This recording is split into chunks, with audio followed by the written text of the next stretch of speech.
Saudara, kita akan kembali melanjutkan rilis hasil survei terbaru SMRC, dan kali ini yang akan kita bahas adalah tentang preferensi pemilih kritis terhadap sistem pemilu. Dan kita akan membahas hasil survei ini bersama Direktur Riset SMRC, Denny Irvani.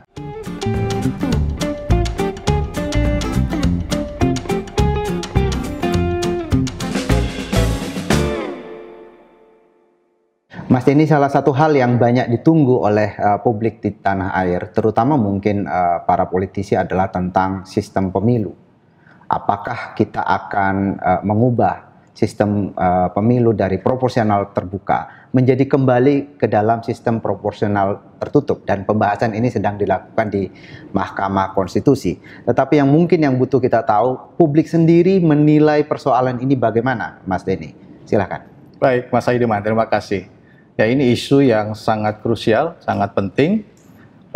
Apakah pemilu kita pada tahun depan akan menggunakan sistem proporsional terbuka sebagaimana telah dilaksanakan dalam beberapa pemilu terakhir, atau akan menjadi proporsional tertutup sebagaimana pernah dilaksanakan juga pada tahun 99 misalnya. Nah, karena apa? Karena tentu ini akan memunculkan ketidakpastian bagi banyak stakeholder, diantaranya KPU, kemudian juga barangkali calon-calon legislatif, apakah mereka akan perlu melakukan sosialisasi dan seterusnya. Karena itu kita perlu melakukan pengukuran secara sistematik, perlu diamati hal ini dengan cara menanyakan bagaimana preferensi masyarakat sendiri terhadap sistem pemilu kita.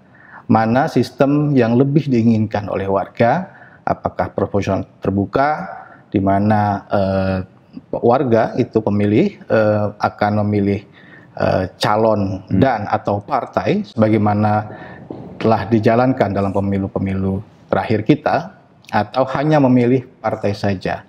Nah, kita kemudian melakukan survei melalui telepon untuk menanyakan preferensi pemilih tersebut ya. Survei terakhir kita lakukan pada 2-5 Mei 2023. Karena ini survei telepon, tentu saja target populasi survei adalah mereka yang memiliki telepon. Ya. Jumlahnya diperkirakan sekitar 80% dari total populasi nasional.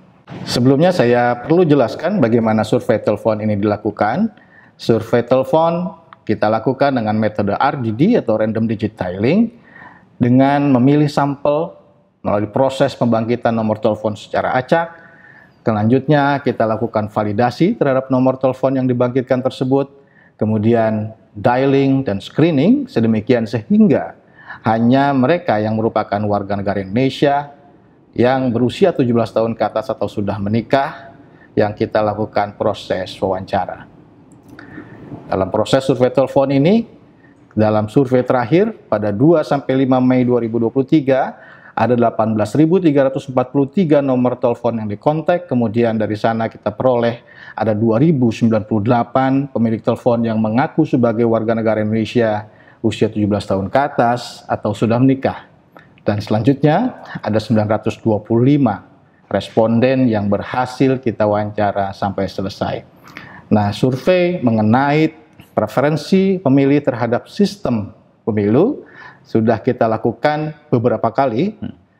Sebelumnya pada Januari 2023, kemudian pada Februari 2023. Kita akan tunjukkan bagaimana hasil dari setiap survei tersebut. Dan juga perlu saya sampaikan bahwa dalam survei ini ada margin of error yang diperkirakan plus minus 3,3% dalam survei terakhir pada tingkat kepercayaan 95% asumsi simple random sampling. Kita juga melakukan proses validasi dan pembuatan data dengan pertama membandingkan komposisi sampel dengan populasi, kemudian melakukan pembobotan sedemikian sehingga komposisi demografi sampel menjadi proporsional terhadap populasi. Berikut ini hasil validasi sampel yang kita lakukan, perbandingan antara sampel yang telah dibobot dengan populasi dari berbagai karakteristik demografi. Yang pertama itu gender, kemudian selanjutnya desa kota, usia, pendidikan, agama, etnis, juga provinsi atau wilayah. Di sini terlihat bahwa sampel yang telah dibobot itu karakteristiknya sangat mirip dengan populasi. Sehingga kita bisa yakin bahwa temuan-temuan kita akan bisa menggambarkan keadaan populasi secara keseluruhan. Baik, kita lanjutkan dengan temuan. Kita mengenai preferensi pemilih. Dalam hal ini kita sebut sebagai pemilih kritis atau pemilih yang memiliki telepon atau handphone terhadap sistem pemilu. Dalam survei kita bertanya apakah warga atau responden lebih menginginkan memilih dalam pemilu itu memilih hanya partai saja. Sementara calon anggota DPR yang mewakili partai itu ditentukan oleh pimpinan partai. Nah, ini adalah inti perbedaannya antara proporsional terbuka dan tertutup. Di sini kita bisa katakan adalah sifat dari proporsional tertutup. Atau lebih menginginkan bahwa pemilih dalam pemilu itu memilih partai atau calon. Dan calon anggota DPR yang mewakili partai ditentukan langsung oleh pemilih, bukan oleh pimpinan partai. Dalam survei terakhir, kita menemukan mayoritas masyarakat, pemilih kritis dalam hal ini, 72% lebih setuju atau lebih menginginkan pada opsi yang kedua, di mana merupakan opsi sistem proporsional terbuka, sebagaimana kita sudah jalankan, sudah lakukan dalam beberapa pemilu terakhir. Jauh lebih banyak jumlahnya dibanding yang menginginkan sistem proporsional tertutup yang jumlahnya hanya 19%. Dan ada 9% dari masyarakat yang belum menentukan sikap atau tidak memiliki pendapat. Ini menarik Mas Saidiman, karena kita sudah melakukannya berkali-kali, sampai 3 kali dari Januari, Februari, sampai Mei. Hasilnya itu sangat konsisten. 71 sampai 73% di sana yang menginginkan bahwa sistem pemilu kita memang harusnya proporsional terbuka sebagaimana kita telah jalankan beberapa kali pemilu terakhir. Jadi mayoritas publik kita menginginkan sistem pemilu ini tidak diubah ya. Benar, tetap benar. Sistem proporsional terbuka. Betul. Tapi pertanyaannya Mas Denny, dari mana pendapat publik ini sampai begitu kuat mendukung sistem proporsional terbuka? Apa yang mendasari itu kira-kira? Nah, itu menarik Mas Saidiman.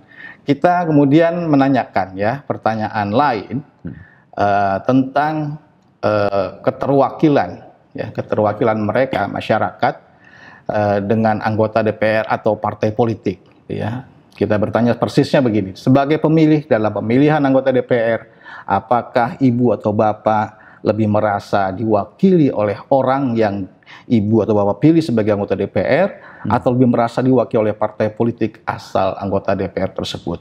Dari 2 opsi pilihan ini, kita mendapatkan respon ada 49% masyarakat yang lebih merasa diwakili oleh anggota DPR. Jauh lebih banyak dibanding yang mengatakan lebih merasa diwakili oleh partai politik asal anggota DPR tersebut, 28%. Inilah sumbernya, gitu ya. Mengapa tadi kita sudah lihat lebih dari 70% yang menginginkan sistem proporsional terbuka. Karena dengan sistem proporsional terbuka, maka aspirasi mereka itu bisa lebih mudah disalurkan. Karena mereka juga lebih percaya pada aspirasi mereka bisa disampaikan kepada anggota DPR yang mereka nilai lebih merepresentasikan mereka.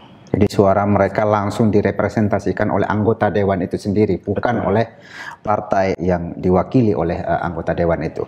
Tapi Mas ini kita lihat juga di dalam beberapa waktu ya yang lalu kita melihat bahwa ada gabungan sejumlah partai atau 8 partai yang ada di parlemen sekarang yang menyatakan secara tegas menolak sistem proporsional tertutup. Mereka tetap mendukung sistem yang ada, dan satu-satunya partai yang mendukung sistem proporsional tertutup itu adalah Partai Demokrasi Indonesia Perjuangan atau partai pemerintah saat ini.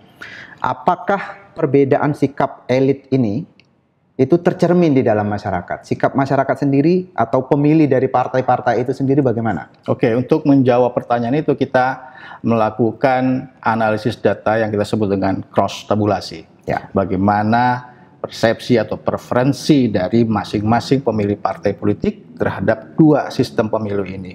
Hasilnya seperti ini, Mas Saidiman. Ternyata seluruh masa pemilih partai itu kira-kira sepakat ya, bahwa mereka lebih menginginkan sistem proporsional terbuka, di mana warga memilih calon yang mewakili partai itu ditentukan oleh pemilih secara langsung. Termasuk dari partai yang mengusulkan atau menginginkan sistem proporsional tertutup, yaitu PDI Perjuangan.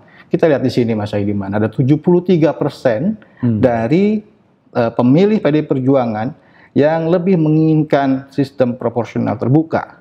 Hanya 20% dari pemilih PDI Perjuangan yang lebih menginginkan sistem proporsional tertutup. Artinya apa? Artinya langkah PDI Perjuangan dalam hal ini yang mengusulkan sistem proporsional terbuka sebetulnya bertentangan dengan aspirasi para pendukungnya yang mayoritas menginginkan proporsional terbuka. Ya, jadi semua partai ya, terlepas dari dia mendukung atau tidak, elitnya itu semua masa pendukung partai ini mayoritas tidak menginginkan ada perubahan sistem politik di Indonesia. Betul. Tetapi pertanyaannya, Mas Denny, dengan adanya aspirasi agar mengubah sistem politik ini, apakah di dalam masyarakat kita memang ada aspirasi semacam itu? Kalau kita lihat dari sisi demografinya misalnya, kelompok mana sebenarnya yang mendukung gagasan perubahan sistem ini? Baik, kita bisa lanjutkan lebih jauh lagi, membedah preferensi terhadap sistem pemilu ini bukan hanya dari pemilih partai, tapi dari berbagai kelompok masyarakat. Kita telah melakukan analisis cross tabulasi. Di sini sampelnya besar ya, karena kita sudah 3 kali survei. Kalau digabungkan ada 3.080 responden dari Januari sampai Mei 2023, sehingga sangat memadai untuk kita bedah secara menurut demografi. Semua, Mas Saidiman, dari sisi gender, desa kota, umur, pendidikan, tidak ada satupun kelompok atau segmen dari variabel-variabel demografi itu yang lebih menginginkan proporsional tertutup. Ya. Semuanya, mayoritas, di atas 50%. Baik laki-laki maupun perempuan, baik desa maupun yang tinggal di kota, baik yang berusia muda maupun yang berusia lebih tua, baik pendidikan lebih rendah atau pendidikan lebih tinggi, semuanya sepakat lebih menginginkan sistem proporsional terbuka. Dan juga dari sisi agama, dari sisi etnis, semua kelompok etnis, semua kelompok agama, kemudian juga dari sisi wilayah, Mas Saidiman, di sana terlihat, termasuk misalnya kalau kita lihat masyarakat yang tinggal di Jawa Tengah atau DIY sebagai basis dari PDIP Perjuangan, itu ternyata 81% lebih menginginkan sistem proporsional terbuka. Ini artinya sangat merata gitu ya. Aspirasi masyarakat ini merata di setiap kelompok-kelompok masyarakat, di setiap segmen-segmen demografi, bahwa sistem proporsional terbuka adalah sistem yang lebih merupakan aspirasi mayoritas dari masyarakat. Jadi kita bisa simpulkan ini, Mas Denny, bahwa gagasan untuk mengubah sistem pemilu ini dari sistem proporsional terbuka menjadi tertutup ini gagasan yang sebenarnya tidak mendapat dukungan publik ya secara lebih umum. Persis. Ya, saya kira itu kesimpulannya, Bapak Ibu sekalian, para penonton, bahwa gagasan mengenai perubahan sistem politik dari sistem proporsional terbuka menjadi sistem proporsional tertutup ini tidak mendapatkan dukungan publik.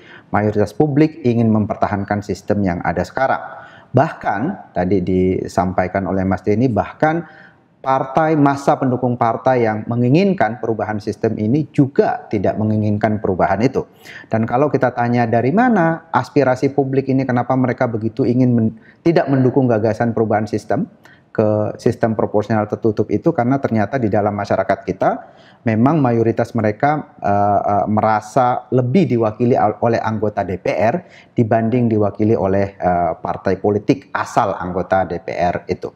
Jadi baik dari sisi pendukung partai maupun dari latar belakang demografi tadi, dari gender, desa, kota, dan seterusnya, mayoritas semuanya itu menginginkan sistem proporsional terbuka ini tetap dipertahankan. Saya kira demikian kesimpulan dari diskusi atau rilis hasil survei terbaru SMRC pada pemilih kritis kali ini. Kita akan ketemu kembali dalam rilis survei SMRC selanjutnya. Terima kasih.